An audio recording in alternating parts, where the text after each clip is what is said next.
All right, hello wine drinking people. Time for more of what I've had to drink yesterday and a busy month of March. Not only tastings that you could come to, but a lot of suppliers in the store. Another visit from our friends from Neal Rosenthal. And Neal was, he's a very famous guy, in the Northeast, and his wines are just incredible. When you want something that's typical, small family-owned producers, typical of the region where these grapes are from, you look to Neal Rosenthal's book and you will never go wrong. We started out with the Villa Santa Anna, Chianti, Colli, Senesi, and this is a small family-owned property. Really nice, pretty red berry fruit here, strawberries, cherries, fresh and zesty on the tongue. It hits a raw steak and some fresh earth there. Really light and refreshing style of Chianti here. A very good little wine at $24. Very typical, little Canaolo and 10% other indigenous grapes added to the Sangiovese there.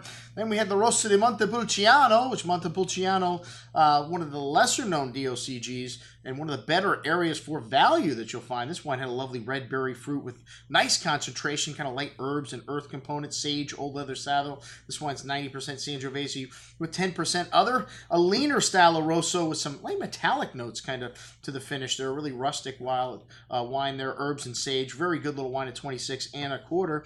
Then the Vino Nobile de Montepulciano. This estate is about 10 hectares, so not very big. It's run by 3 women, and this is 85% Brunello Gentile, which is what they call Sangiovese, the clone of Sangiovese that they have in Montepulciano, and Mamolo and Canaolo are the other grapes they use there. And this wine's got a really seductive bouquet, kind of red licorice spice and some strawberry jam-like fruit and bell peppery notes really coming out more pronounced on the second day. Really nice concentration on the palate here. A lot of rich fruit, those peppery notes showing up on the finish. As well as some tannins here. This 2009 vintage, a very good vintage in Tuscany. Very forward, somewhat riper wines at $40. Like I said, you get the quality of Brunello de Montalcino at a fraction of the cost. Well, you can get Brunello at about $40, but that's an entry-level Brunello. The La Torre. This is an IGT, a unique blend that was popular back when the Spaniards brought the Alicante Boucher to this region. And the other grape is Chilegiglio or something. It's called Little Cherry, I guess is how it's pronounced. And the bulk of this is Sangiovese, but it is an IGT. Dark currant cassis and dark plum fruit. The Alicante Boucher is one of the only red grapes that actually has red juice on the inside, so they use it to add color. This one's got some nice color to it. Some barnyardy, some gamey notes there as well. Dried meats, a big and juicy wine on the tongue with nice balance, and some tannins here coming through. That dried meat nuance also in black licorice spice showing on the finish at $32.50. The Brunello de Montalcino from this La Torre winery, very small and located in the southern region of Montalcino, La Sesta.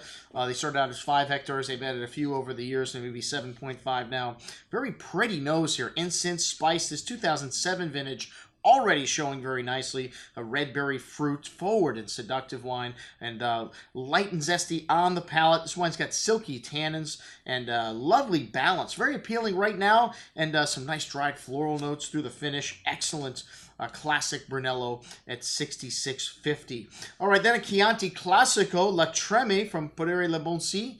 And this is a second-generation grower here run by one of the daughters. It's Sangiovese with Canaolo and Colorino. And a very distinct earthy bouquet here. Really classic style Chianti Classico. Dried meats, truffles, fresh plowed earth, dark cherry, plum fruit, licorice spice. And a good amount of all this nuance showing through the finish. This wine's got some nice fruit to it too. 2010, a more classic style vintage, though. This wine needs a little bit of time at $49.50. And then the cartoonish label, the Pergole Torte from Radda and Chianti, and this is from the old Sangiovese vines planted in 1962, a north-facing vineyard.